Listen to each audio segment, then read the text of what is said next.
Good afternoon. Hi, this is Laura here, day 15 of my 90-day challenge.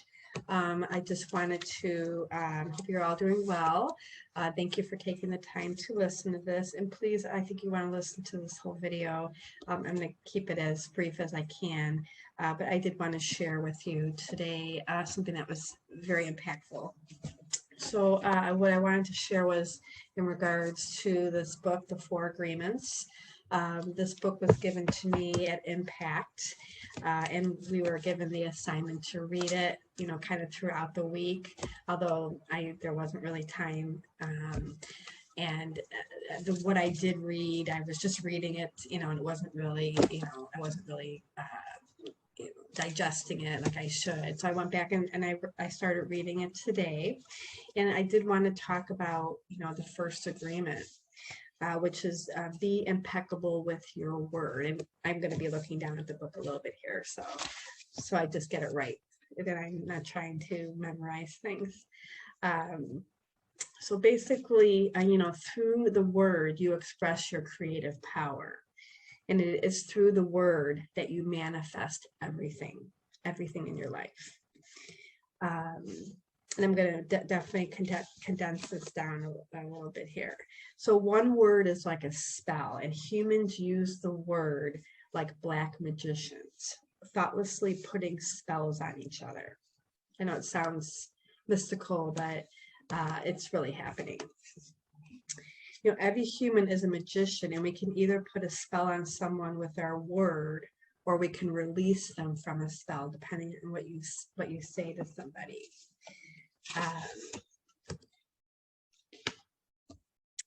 Again, I'm condensing this just for time's sake, but what I would suggest is to get the book.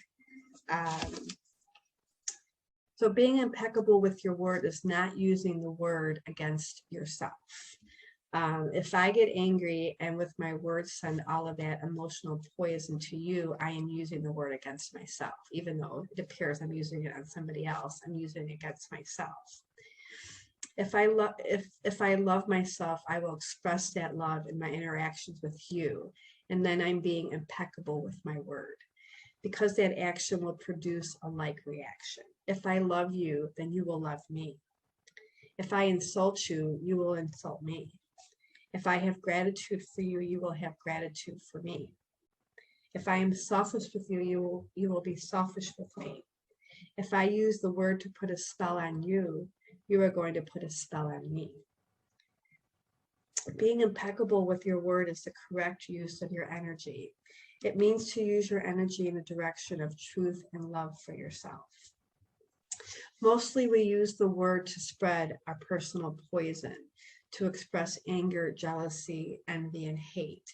The word is pure magic, the most powerful gift we have as humans, and we use it against ourselves.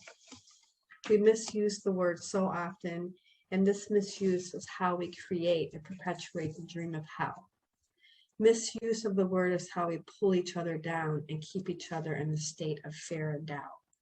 Here I wanted to share an example of a story here. This is what really impacted me this morning when I read it. So there was a woman, and she had a beautiful, loving daughter, young child. One night the woman came home after a bad day at work, which we all have, right?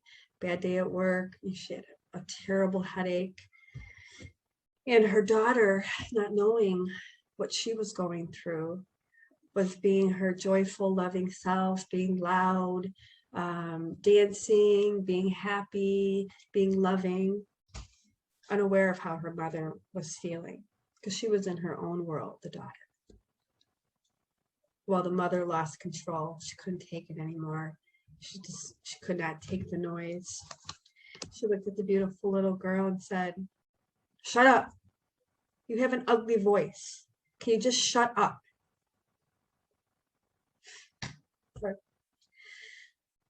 Well, the daughter believed the mother.